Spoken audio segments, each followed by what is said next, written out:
Bang Joshua pada saat proses evakuasi ini? Banyak, khusus yang untuk kereta api ini, ya contoh korban yang terakhir, karena 4 itu sudah kita evak dengan selamat ya. Terus terakhir itu udah bilang, "Pak, potong aja kaki saya." Karena mungkin dia udah rasa frustasi dan apa, tapi kami berkomitmen kami akan selamatkan. Kami tenangkan, ibu semua akan utuh, selamat gitu. Karena ibu itu yang paling lama dan paling pojok posisinya. Dan itu terakhir kita evakuasi jam Tadi di 6.30-an lah sekitar 6.30 itu. kondisinya kami angkat. Setelah kami rata-rata seluruh korban itu saat kami evak itu kami stabilkan. Itu dengan pihak medis itu distabilkan dulu, dia di kateter dan lain-lain. Jadi bagaimana menghindari pendarahan, termasuk yang terakhir itu. Dan kemarin juga kami sudah berkomunikasi dengan beberapa korban dan juga ya mereka udah bisa diajak berkomunikasi stabil. Aku syukurlah dalam masa pemulihan, semoga cepat sembuh. Apa yang bisa dipesankan oleh dari tim SAR begitu ya untuk kemudian bisa paling tidak pertolongan pertama, dan apa langkah yang bisa dilakukan oleh masyarakat sipil begitu ya, masyarakat kita yang awam soal evakuasi dan lain sebagainya begitu. Pasti kan panik, itu udah pasti lah. Itu manusiawi gitu ya ketika terjadi hal-hal yang semacam itu begitu. Apa yang bisa dipesankan dari Bu Desi? Ya, pertama kali apabila kita mengalami suatu kejadian yang emergensi, kita harus tetap dengan tenang. Kita tetap fokus dengan apa yang kita alami gitu sampai dengan bantuan datang. Karena dengan kita panik akan mengurangi energi kita untuk tadi. Jadi istilahnya kalau orang lagi berenang tiba-tiba dia tenggelam tuh, dengan sebenarnya ada berat bobot badan ya, yang kalau dia tidak panik dia masih bisa ngambang, kan itu teori.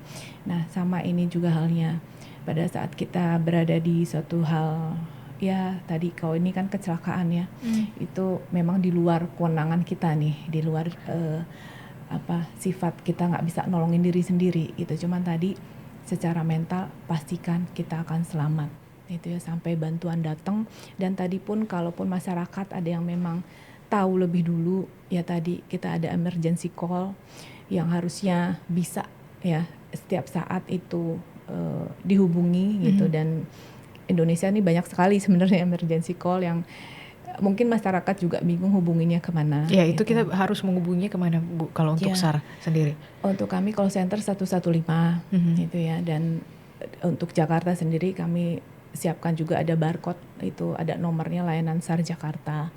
Dan selain itu juga tadi karena ini WhatsApp nih sangat ini ya, aplikasi yang sangat cepat gitu ya.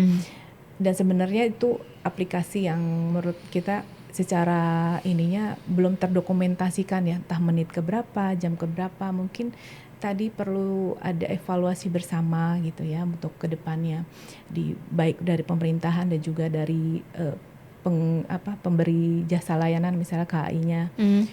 Mungkin ada satu yang terintegrasi nih ke emergensi, entah itu ke Basarnas, Damkar, yang misalnya saya nggak ngerti lah aplikasi ya, dia klik satu panic button itu nyampe misalnya Basarnas, Damkar gitu. Karena kan ada ruang kontrol masing-masing nih, dan kami semuanya siaga 24 jam, baik Damkar, BPBD, Basarnas, kepolisian, TNI Polri juga. Cuma tadi ya sendiri-sendirinya tuh belum terintegrasi satu sama lain. Kejadian apa itu kita taunya di medsos, taunya dari grup WhatsApp gitu. Jadi kalau memang itu bisa dalam satu kesatuan ya terintegrasi, jadi kita tahu oh ini pesawat jatuh, oh ini kereta kecelakaan, itu tuh di layar yang lagi siaga tuh kelihatan gitu mana itu gitu. Jadi ada golden time soal yang kita perhatikan di sini.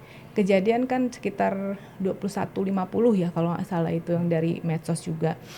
Kami datang aja 21.24, itu baru kami tahu 21.24, kami datang udah 10 menit kemudian. Itu kan ada waktu setengah jam yang menurut saya tuh sayang gitu kan. Kalau masih bisa diselamatkan saat kami tahu langsung kejadian tuh kan lebih baik gitu. Seperti itu harapannya sih.